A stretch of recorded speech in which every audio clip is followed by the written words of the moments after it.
नमस्कार साथीहरू, म पदमराज भट्ट। आजको भिडियोमा हामी टाइप्स अफ बिट्विन बारे सबैभन्दा सजिलो र प्र्याक्टिकल तरिकाले सिक्नेछौँ। यो road construction, black top, payment design, quality control सबैमा बिट्विन कसरी चिन्ने, कुन ठाउँमा कुन प्रयोग गर्ने भनेर आज हामी क्लियर तरिकाले बुझ्नेछौँ। सबैभन्दा पहिला हामी यो बिट्विनको टाइपहरू हेरौँ। बिट्विनको टाइपमा 1 नम्बरमा पर्छ हाम्रो penetration grade bitumen, viscosity grade bitumen, cutback bitumen, emulsion bitumen, modified bitumen गरेर 5 प्रकारको बिट्विन हुन्छ। अब यसमा हामीले चाहिँ पेन्डेसन ग्रेड बिट्विनलाई चाहिँ कसरी चिन्ने भनेर हेर्छौँ। सबैभन्दा पहिला पेन्डेसन ग्रेड बिट्विन, यो बिट्विन कति सफ्ट या हार्ड छ भन्ने आधारमा ग्रेड दिइन्छ।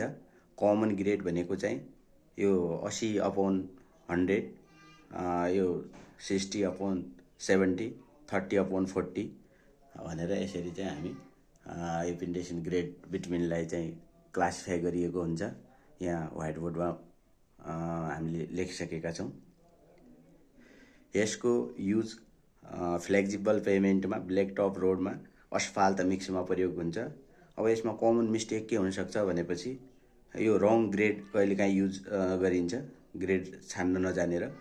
यो ओभर हिटिङ गरेर 160 डिग्रीभन्दा बढी हिटिङ गरेर पनि प्रयोग गरिन्छ, यो पनि मिस्टेक हो।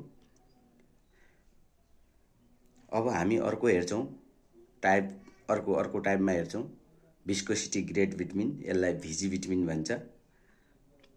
अब यो भिस्कोसिटी ग्रेड बिट्विन, भिजी बिट्विन भनेको चाहिँ फ्लो रेसिस्टेन्स, चिप्लो गाडा कस्तो छ भनेर यसको आधारमा ग्रेड दिएको हुन्छ।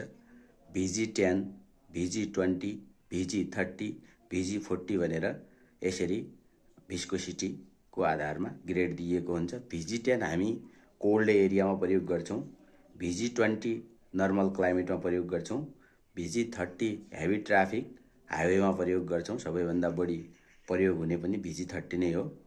VG40 हामी चाहिँ हेभी ट्राफिक भएको रोडमा चाहिँ प्रयोग गर्छौँ।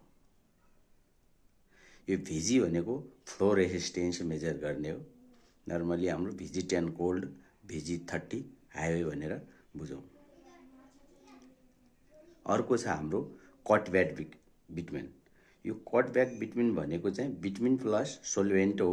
जस्तै सोल्भेन्टको रूपमा हामी केरोसिन पनि प्रयोग गर्न सक्छौँ। केरोसिन मिलाएर सफ्ट बनाएको बिट्विन भनेको चाहिँ कटब्याक बिट्विन हो। यसको टाइप्स चाहिँ RC, MC, SC हुन्छ। यसको युजेज हाम्रो प्राइम कोटमा MC30, MC70 प्राइम कोटमा प्रयोग गर्छौँ भनेपछि यो कोल्ड वेदर वर्क्समा पनि प्रयोग गरिन्छ, प्याच वर्क्समा पनि प्रयोग गरिन्छ कटब्याक बिट्विन। यसमा इन्भाइरोमेन्टल पोल्युसनका कारण धेरै कम प्रयोग हुन्छ। अर्को छ हाम्रो इमल्सन बिट्विन। इमल्सन भनेको चाहिँ इमल्सन प्लस पानीको मिश्रण हो। यो हिटिङ नचाहिने भएर सेफ अनि इजी पनि हुन्छ। यसको टाइप्स छ RS, यो ऱ्यापिड हो, MS भनेको मिडियम र S भनेको स्लो हो। हाम्रो युजेज चाहिँ RS सर्फेस ट्रेसिङमा, MS प्रिमिक्स कार्पेटमा, SS चाहिँ प्राइम कोट र ट्याग कोटमा प्रयोग गरिन्छ। यसमा ग्रेड सिलेक्सन गर्दाखेरि ध्यान दिनुपर्ने हुन्छ। अर्को छ हाम्रो मोडिफाइड बिट्विन। यो मोडिफाइड बिट्विन सबैभन्दा राम्रो पर्फर्मेन्स दिने बिट्विन हो। यसको हाम्रो PMB, CRMB यसको मोडिफाइड बिट्विन हो। यसमा रबर अथवा पोलिमर मिक्स गरिएको हुन्छ। हेभी ट्राफिक रोडहरूमा, एक्सप्रेस वेमा, ब्रिजमा, फ्लाइओभरमा, हाई टेम्परेचर रिजनमा यो प्रयोग गरिन्छ।